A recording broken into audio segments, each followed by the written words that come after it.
एक दिन एक नगर में एक सन्यासी प्रवेश करता है। वह सन्यासी घर घर जाकर उस समय भिक्षा मांग रहा था। घूमते घूमते वह राजा के दरबार पहुंचा। वह राजा एक चक्रवर्ती राजा था। राजा के उस दरबार के मुख्य द्वार पर पहरेदार खड़े थे। उस दरबार में बिना राजा की आज्ञा के कोई भी प्रवेश नहीं कर सकता था। जब सन्यासी दरबार के प्रवेश द्वार पर पहुंच जाता है तो पहरेदार से कहता है उसे भीतर जाना है, पर पहरेदार उसे मना कर देता है। तब सन्यासी कहता है, जाओ राजा से कहो, द्वार पर उसका मित्र खड़ा है और उसकी प्रतीक्षा कर रहा है। यह बात सुनकर पहरेदार आश्चर्यचकित हो जाता है कि भला इस सन्यासी का मित्र एक राजा है। राजा सन्यासी का मित्र कैसे हो सकता है? कहाँ एक चक्रवर्ती राजा और कहाँ एक सन्यासी। वह सन्यासी से कहता है, ये कैसा मजाक कर रहे हो? आप राजा के मित्र हो ही नहीं सकते। इस पर सन्यासी कहता है, क्यों नहीं हो सकता? तुम जाओ, ये सूचना राजा को दो। तब पहरेदार सोचता है कि ये सन्यासी राजा का मित्र हो सकता है। अगर राजा को पता चला कि उनका मित्र द्वार पर आया था और मैंने उसे अंदर नहीं आने दिया तो राजा क्रोधित होकर मुझे दंड भी दे सकते हैं। और वह सन्यासी से बोलता है कि आप प्रतीक्षा करें, मैं आपका संदेश राजा तक पहुंचाता हूं। इतना कहकर पहरेदार भीतर चला जाता है और राजा से जाकर सारी बात कह देता है कि द्वार पर एक सन्यासी आया हुआ है और वह आपको अपना मित्र कह रहा है और आपसे मिलना चाहता है। यह सुनकर राजा सोच में पड़ जाता है कि मेरा तो कोई सन्यासी मित्र नहीं है, तो ये कौन है? कुछ देर सोचने के बाद वह राजा अचानक से मुस्कुराने लगा और पहरेदार से कहता है, तुम उन्हें भीतर ले आओ। पहरेदार को कुछ समझ नहीं आता। तब वह बाहर जाता है, सन्यासी से कहता है कि चलिए, आपको राजा ने भीतर बुलाया है। सन्यासी भीतर जाता है और जाकर राजा से मिलता है। राजा उन्हें देखकर प्रणाम करता है। तब सन्यासी राजा से पूछता है, और मित्र कैसे हो? काफ़ी समय के पश्चात आज मिले हैं। राजा कहता है, मैं ठीक हूँ। मित्र तुम बताओ, तुम कैसे हो? ये सुनकर सन्यासी कहता है, मैं ठीक हूँ। तब राजा पूछता है, आज आप यहाँ कैसे? तब सन्यासी कहता है, क्यों, मैं तुमसे मिलने नहीं आ सकता? राजा कहता है, क्यों नहीं, तुम मुझसे मिलने आ सकते हो। इससे आगे सन्यासी बोलता है, मैं कुछ दिन तुम्हारे पास रुकना चाहता हूँ, तुम्हें कोई परेशानी तो नहीं? राजा कहता है, ये तो मेरा सौभाग्य है जो आप यहाँ पधारे। अब सन्यासी कुछ दिन राजा के वहाँ रुक जाता है। वह वहाँ भी उसी तरह जीवन व्यतीत कर रहा जिस तरह वह बाहर रहता। सुबह सुबह उठ जाता, ईश्वर का ध्यान करता। राजा के नौकर उसे भोजन के लिए बुलाने जाते। तब भोजन परोसते समय नौकर सोचते कि शायद इस सन्यासी ने ऐसा भोजन अपने जीवन में कभी नहीं देखा होगा। देखना ये कैसे भोजन पर टूट पड़ता है, लेकिन ऐसा नहीं हुआ। वह भोजन को बिल्कुल शांति से खाता।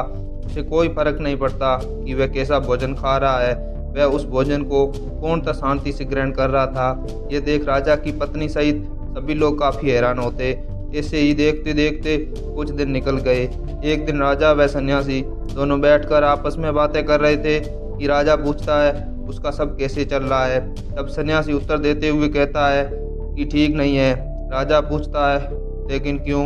तब सन्यासी राजा से कहता है कि जिस महल में मैं रहता था वह अब काफ़ी पुराना हो चुका है। वह कब गिर जाए नहीं जानता।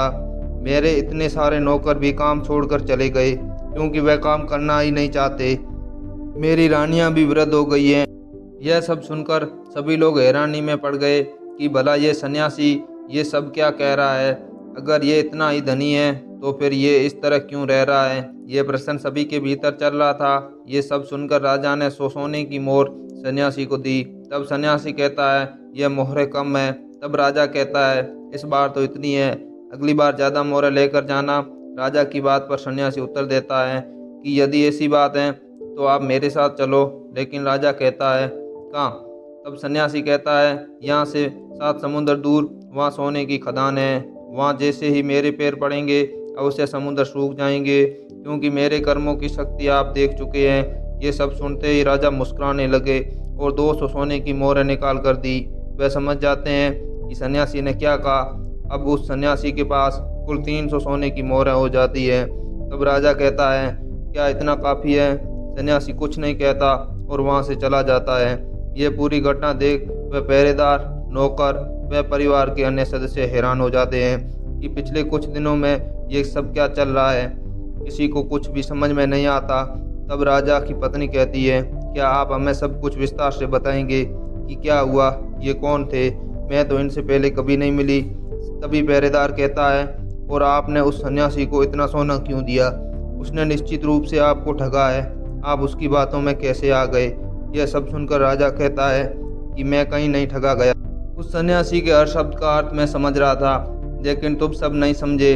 उसके जर्जर महल का अर्थ उसका घर नहीं बल्कि उसका शरीर था, जिसे वह कह रहा था कि अब वह वृद्ध हो गया है। उस शरीर को पहले की तरह चलाना संभव नहीं है। नौकरों से अर्थ उसके दांतों से था, जो एक एक करके टूट गए हैं, और कुछ रानियां अर्थात उसकी अंगुलियां, जो अब पहले की तरह नहीं चल रही है। और अंत में उसने जिस समुद्र का जिक्र किया, उसका अर्थ है कि जैसे ही प्रवेश लिया मेरे घर में पैसों की कमी आ गई। तभी मैंने कम सिक्के दिए, जबकि मैं उससे और अधिक सिक्के दे सकता था। अर्थात मैं सिक्के देने में कंजूसी कर रहा हूँ, इतना धनी होने के बाद भी। इसीलिए उसने ये कहा क्योंकि मेरी हैसियत अधिक देने की है। उसके हर शब्द का ये अर्थ था, और उस सन्यासी की बुद्धिमत्ता देखकर मेरा मन प्रसन्न हुआ। उसकी होशियारी मुझे भा गई, इसीलिए मैंने उसे अधिक मोहरें दी। तुम्हारी नज़र में ये सन्यासी भिखारी था, लेकिन इस सन्यासी में बुद्धि इतनी थी कि जितनी तुम में, मुझ में और इन सभी में नहीं है।